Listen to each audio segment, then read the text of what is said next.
Hello and welcome to my channel. Let's talk about file 97 instead of file 57 for your Helix program.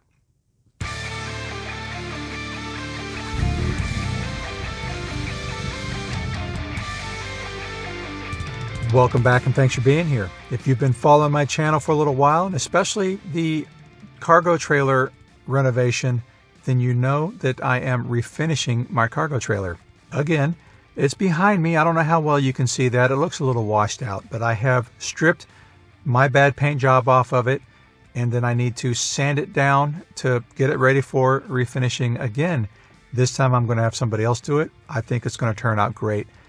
I had told you that I was going to provide some major updates to the trailer in a video by the end of October, but unfortunately that's not going to happen. I've had some life events that have affected my schedule and will continue to impact my schedule. And I'm getting ready to take a road trip, I think in about 3 weeks, going to California again. And in order to prepare for that trip, I'm going to be doing some maintenance on the car. I'm going to be buying and installing some travel gizmos to support that trip.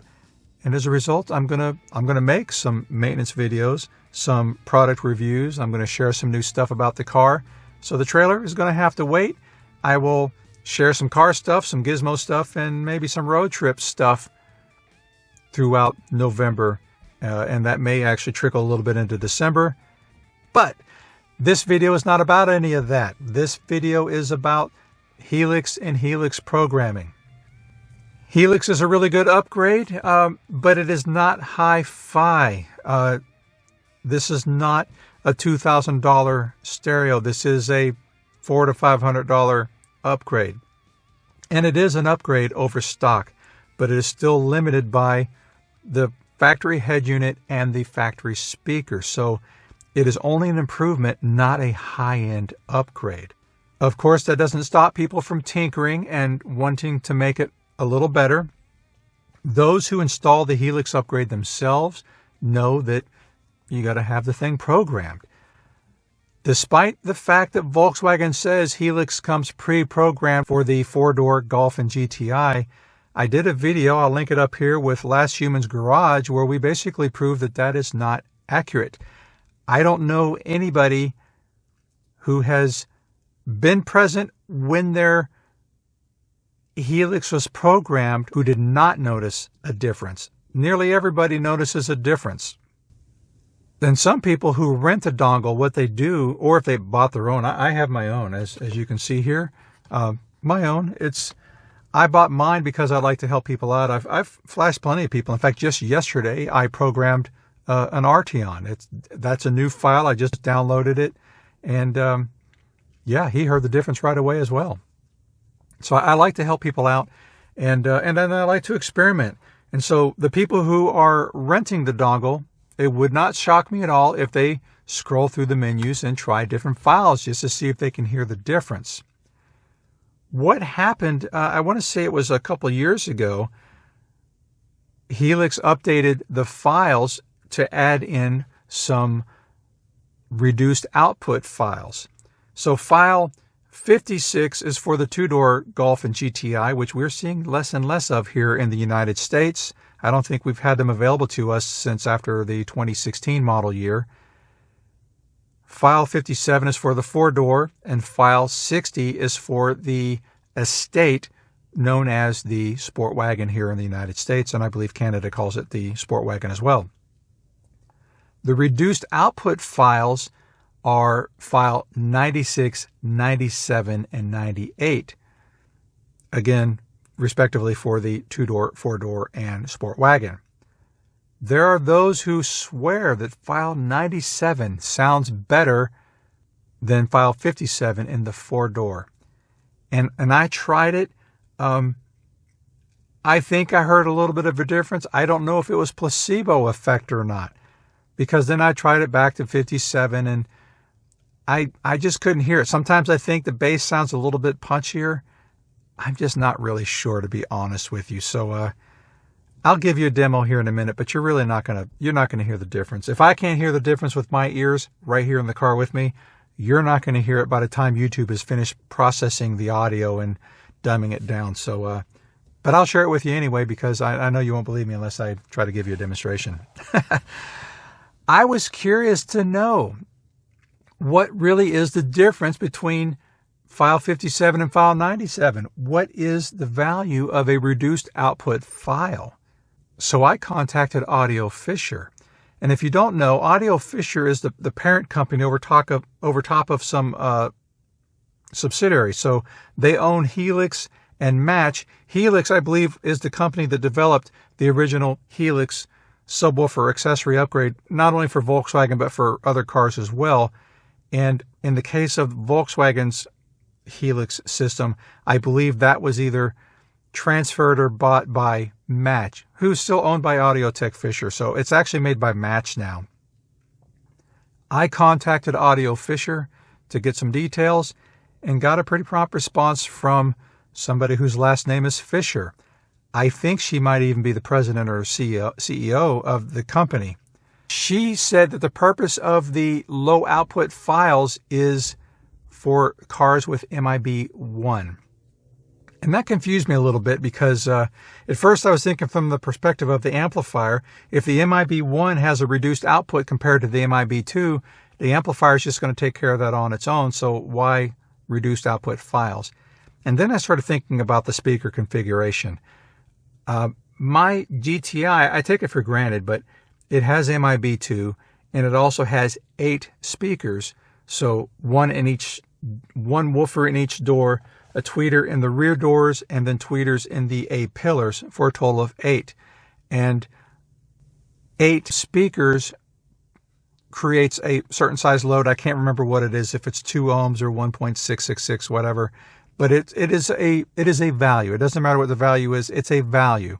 And MIB1 cars, my daughter's car being a good example, she has a 2015 Launch Edition Golf, and her car has MIB1 and 6 speakers. So there's a speaker, a woofer in each door, and then tweeters in the A pillars only, no tweeters in the rear doors.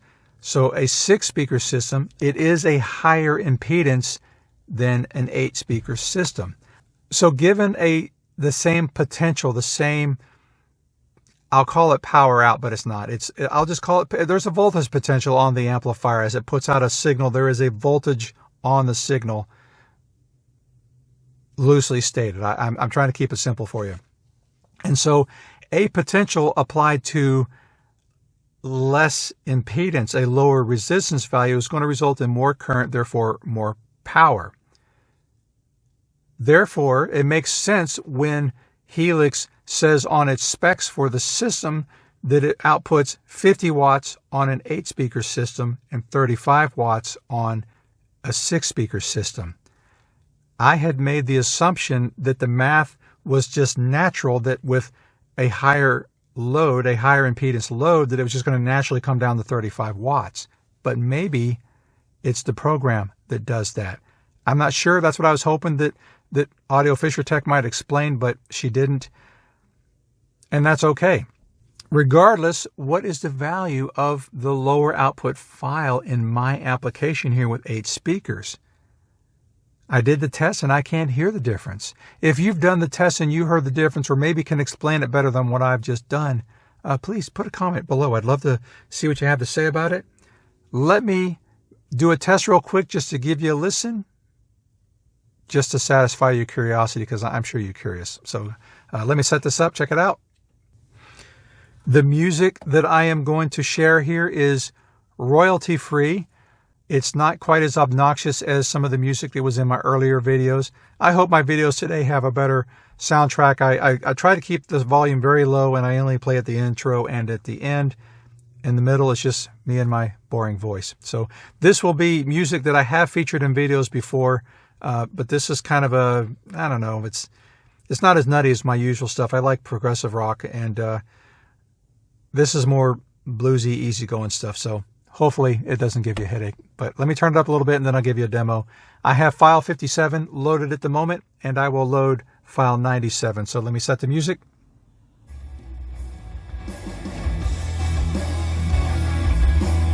And I think that's loud enough. I'll give you 5 seconds here. All right, here we go. File 97.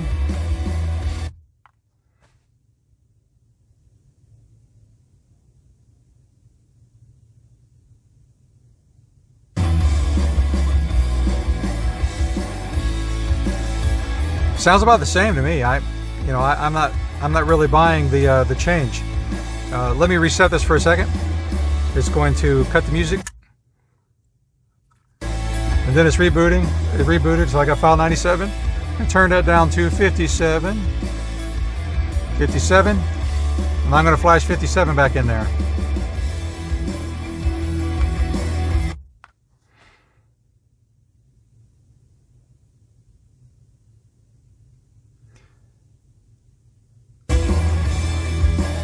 Did you hear the difference? I kind of don't. I don't think you did either. So that's the demo. One of the points of the Helix upgrade is the digital signal processing. And I mean, yes, they do change the contouring of the music a little bit, but a lot of that can be tuned out just by changing your equalizer settings. I have a demo in this video up here. Go check that out if you want to hear the demo. But the big thing about DSP is time delay. This speaker down here is a lot closer to my head than the one that's down there. And likewise, there's a speaker back here, a tweeter, that's right next to my ear. And so it's set up to delay all of those channels so that everything gets to the driver's head at the same time. Passengers, you're out of luck. It's made for the driver. So that's what the DSP really does. And so physical change in the sound between file 57 and file 97, there isn't going to be a change. It's supposed to just be reduced power output.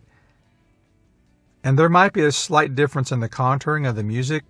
Maybe. I don't know. Maybe they did change something for the sake of the fewer tweeters or something.